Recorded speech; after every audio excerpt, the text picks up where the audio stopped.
Well, hello there, motherfuckers, and welcome to another review. And today we're going to be looking at Doom, the first Doom game released in 1993. I'm playing this on my Xbox One. This is off of the Doom BFG game collection.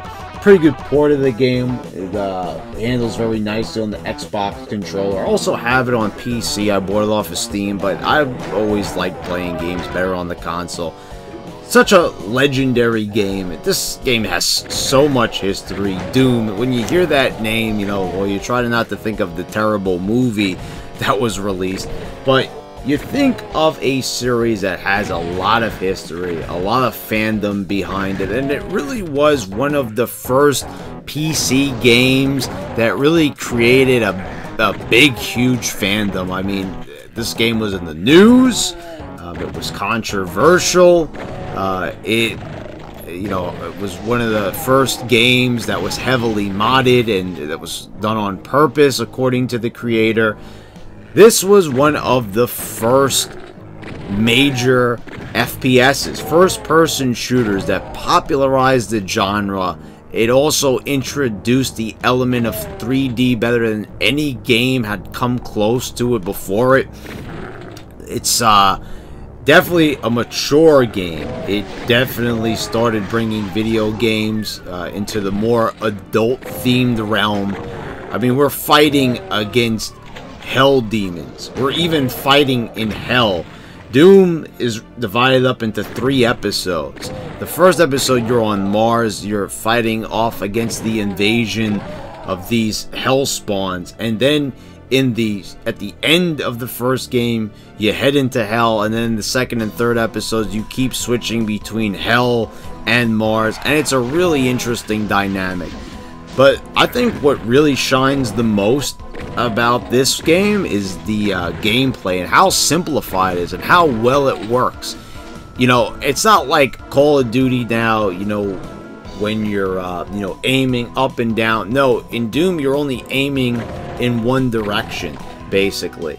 And, you know, you're going to have to stand back. There's a sort of an auto-aim thing going on, but the gun doesn't really move, whatever gun it is that you're holding. You got a shotgun, a handgun, there's a rocket launcher that you get later on. There's a Gallic gun. It's a lot of great choices. Definitely, when there really wasn't even a standard, there was no standard for FPSs. Like I said, this pretty much started out the genre, really popularized it.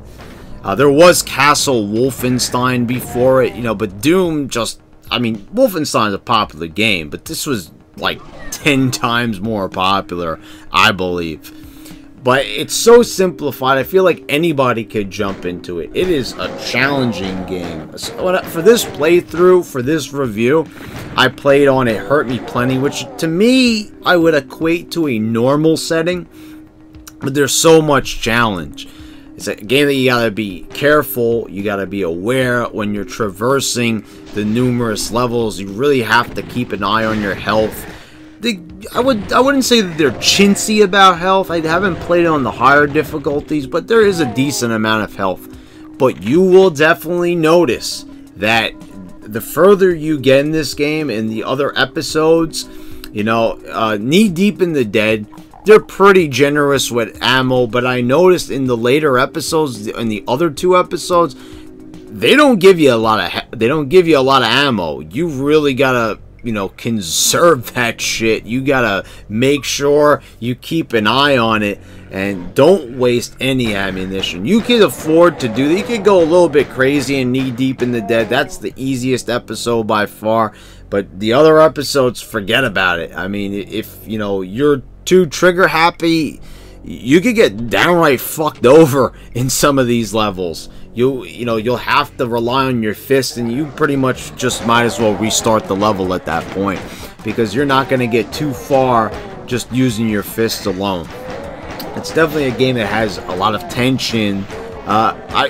One of my earliest memories, I remember I played this game maybe around 94, maybe 95. I know I didn't play this exactly at release. It was over at my friend's house. I didn't have a computer. I would not have a computer in 1999. The only computer I would use would be, you know, the Apple Macintosh computers at school or in the library, which I would use to surf the internet, get my first exposure to the internet. But my friend had a pretty high-powered PC, or pretty decently powered PC, and the game, you know, I remember it running pretty smoothly. I remember taking a look, and, you know, I look at it and I'm like, you know, well, a lot of these enemies, they look like cardboard cutouts, and I remember that, you know, that memory pretty fondly. And I look at it now and I'm like, you know, for a game that's starting up in 3D, it doesn't really look that bad. But, you know, I guess at the time when I was playing Super Mario World, I was used to a certain look. You know, you look at this now and you can't really say that the game looks beautiful, but there certainly is a sort of appreciation that I've gained for this sort of art style. It really is the best it could have looked at the time. It's definitely daring. They definitely took some chances with the graphics. You know, they really, you could see they were hungry to bring about a 3D appearance. It's sort of a pseudo 3D game. You can't really consider it to be too three-dimensional. You can see they definitely did some certain tricks with the graphics with some of the enemies, at least in the PC version, because in the if you're gonna play the Super Nintendo version, which is vastly inferior, they didn't even animate the enemies. Well, they couldn't really animate the enemies on all sides, so they were always facing you. Here you can see in this game they're definitely fully animated. You can see when they turn, they have a side animation. But it's definitely an ambitious title. They definitely did everything they could in their power to try to give you a new experience, give you something new to look at. It's definitely impressive when you keep that in mind, but for anyone who's unaware and is not familiar with the history, they're just going to basically say the game looks like shit. And I remember, not that I thought that the game looked like crap, but I had a hard time like being scared by the game. The only time really the game will ever make you jump is when you don't expect an enemy to be behind you, like if they come out of a hidden compartment, they, you know, and they're just suddenly stand behind you. It might make you jump a little bit, but, you know, the graphical limitations definitely, you know, take away from the horror element of the game. But it's, like I said, definitely ambitious. They did the best they could, and it's all about the gameplay here for me. Playing through, I mean, my mind was on the gameplay and just how smooth it is, how, you know, how just pleasurable it is with the experience. It's so much fun shooting these demons, just checking out the levels. You know, they did do a lot with the designs as best they could with the, you know, the limited capabilities they had trying to make this game 3D. So it definitely has a vintage feel, and that definitely helps it out as you're playing through. You try to keep that in mind, you know, that they were trying to go for the best possible 3D like experience that you could have given the limited capabilities at the time, and I think it's a success. It's a lot of fun if you haven't played it, and if you're only familiar with the current Doom that was released 2 years ago, or Doom 3, I think you're missing out. You should definitely return to the roots of the series and see, you know, how it all started. I think you'll be pleasantly surprised. You know, younger people might not have appreciation. I could kind of see, you know, when I post some of these reviews, you know, of classic games, people are just looking at it like, well, these graphics are just not up to par with today's. But, you know, that's a real shame, because I think you'll be missing out on a good gameplay experience. Well, guys, I hope you enjoyed the review and this trip down memory lane as we looked at one of the most classic games of all time.